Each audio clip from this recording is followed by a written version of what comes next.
Hello everyone, आज के इस वीडियो में हम बैंकिंग सेक्टर में अपडेट हुई सर्विस यानी डोर स्टेप बैंकिंग के बारे में बात करेंगे। अब आप बैंकिंग सर्विस घर पर अवेल कर सकते हैं। ये फैसिलिटी पहले सीनियर सिटीजन और दिव्यांग लोगों के लिए इंट्रोड्यूस की गई थी, पर अब ये फैसिलिटी गवर्नमेंट बैंक के सारे कस्टमर यूज कर सकते हैं। डोर स्टेप बैंकिंग में कौन सी बैंक्स इंक्लूड हैं, कौन सी सर्विस आप इसमें यूज कर सकते हैं, इसमें आपको चार्जेस कितने पे करने पड़ेंगे और डोर स्टेप बैंकिंग में आप कैसे रजिस्टर कर सकते हैं, ये हम इस वीडियो में देखेंगे।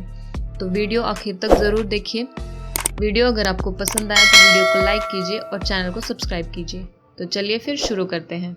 Door step banking service 12 public sector banks provide कर रही है, जिसमें है Bank of Baroda, Bank of India, Bank of Maharashtra, Canara Bank, Central Bank of India, Indian Bank, Indian Overseas Bank, Punjab National Bank, Punjab and Sindh Bank, SBI, UCO and Union Bank. अगर आपका account इनमें से किसी बैंक में है तो आप door step banking facility use कर सकते हैं। सेकेंड पॉइंट है डोर स्टेप बैंकिंग में कौन सी सर्विसेज इंक्लूड है। डोर स्टेप बैंकिंग में आपको दो तरह की सर्विसेज मिलेंगी। फर्स्ट है फिनेंशियल सर्विस, सेकेंड है non financial service. Financial service में कैश डिपॉजिट और कैश विड्रॉल इंक्लूड है, बट अभी के लिए ये फैसिलिटी अलाउड नहीं हुई है। कुछ ही दिनों में ये फैसिलिटी भी एक्टिवेट की जाएगी। सेकेंड है नॉन फिनेंशियल सर्विसेज। इसमें कौन सी सर्विसेज एक्टिव हैं वो हम अभी देखते हैं। तो उसमें सबसे पहला है pickup of negotiable instrument like cheque, DD और पे ऑर्डर। अगर आपको कोई चेक क्लियरिंग में लगाना है आपके अकाउंट में तो आपको डोर स्टेप बैंकिंग के थ्रू ये चेक आप बैंक में डिपॉजिट कर सकते हैं। सेकेंड है pickup of new chequebook requisition slip. अगर आपको नए चेकबुक के लिए अप्लाई करना है तो ये स्लिप आप डोर स्टेप बैंकिंग के थ्रू बैंक में जमा कर सकते हैं। पिकअप ऑफ 15G और 15H फॉर्म, और TDS डिडक्ट ना हो इसके लिए हम हर साल 15G और 15H बैंक में सबमिट करते हैं। तो अभी आप डोर स्टेप बैंकिंग के थ्रू 15G और 15H फॉर्म बैंक में सबमिट कर सकते हैं। पिकअप ऑफ IT और GST चलन, आप अभी डोर स्टेप बैंकिंग के थ्रू GST चलन भी बैंक में जमा करवा सकते हैं। पिकअप ऑफ स्टैंडिंग इंस्ट्रक्शन, फिर है डिलीवरी ऑफ अकाउंट स्टेटमेंट। अगर आपको आपके अकाउंट का स्टेटमेंट चाहिए तो उसकी डिलीवरी भी आपको घर पे मिल जाएगी। Delivery of non personalised chequebook, DD और पे order, delivery of term deposit receipt acknowledgement etcetera, delivery of TDS of form 16 certificate. अभी डोर स्टेप बैंकिंग में आप अपना TDS सर्टिफिकेट या फिर फॉर्म 16 घर पे अवेल कर सकते हैं।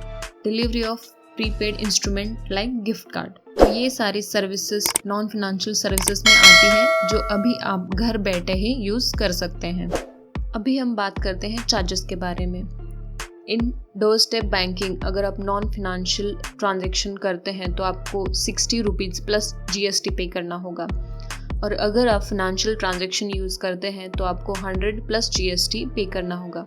अभी हम इसकी प्रोसेस के बारे में जानते हैं। अगर आपको डोर स्टेप बैंकिंग में से कोई भी सर्विस अवेल करनी है तो सबसे पहले आपको डोर स्टेप बैंकिंग के लिए रजिस्टर करना होगा। रजिस्ट्रेशन आप 3 तरह से कर सकते हैं। सबसे पहला है मोबाइल ऐप। आपको डोर स्टेप बैंकिंग ये मोबाइल ऐप प्ले स्टोर से डाउनलोड करके उसमें रजिस्टर आप कर सकते हैं। सेकेंड वे है वेब पोर्टल, doorstepbanks.com। ये वेबसाइट पे जाके भी आप डोर स्टेप बैंकिंग के लिए रजिस्टर कर सकते हैं। थर्ड वे है कॉल सेंटर। कॉल सेंटर में आपको एक टोल फ्री नंबर मिलेगा, उस पर आप कॉल करके भी रजिस्टर कर सकते हैं। ये नंबर हर स्टेट के लिए अलग अलग है। जैसे कि अभी महाराष्ट्र के लिए टोल फ्री नंबर है 1800-103-7188। रजिस्ट्रेशन प्रोसेस होने के बाद आप जो सर्विस आपको अवेल करनी है वो आपको इसी के थ्रू एंटर करना होगा। फिर सेकेंड स्टेप में एजेंट पिकअप के लिए आपके घर पे आएगा। तो आप जब वो सर्विस उस ऐप में एंटर कर रहे होंगे, एट दैट टाइम आपको एक सर्विस कोड मिलेगा। वो आपको एजेंट के साथ कंफर्म करके ही जो भी डॉक्यूमेंट्स आप उसको हैंड ओवर कर रहे हैं वो आपको उसको देने पड़ेंगे। फिर थर्ड स्टेप में आपने जो डॉक्यूमेंट एजेंट को दिया होगा वो इंस्ट्रूमेंट एजेंट अपने ऐप में क्रॉस टैली करेगा और कस्टमर के सामने ही उसको एनवलप में डाल के सील कर दिया जाएगा। फिर उसके बाद एजेंट वो डॉक्यूमेंट आपके बैंक में सबमिट कर देगा। ये है डोर स्टेप बैंकिंग की प्रोसेस। इस तरह से आप डोर स्टेप बैंकिंग यूज़ कर सकते हैं। डोर स्टेप बैंकिंग में रजिस्टर कैसे करना है इसका भी मैं अलग से एक वीडियो बनाऊंगी, तो वो वीडियो आप ज़रूर देखिए। और ऐसे ही बैंकिंग रिलेटेड अपडेट्स के लिए इस चैनल को सब्सक्राइब कीजिए।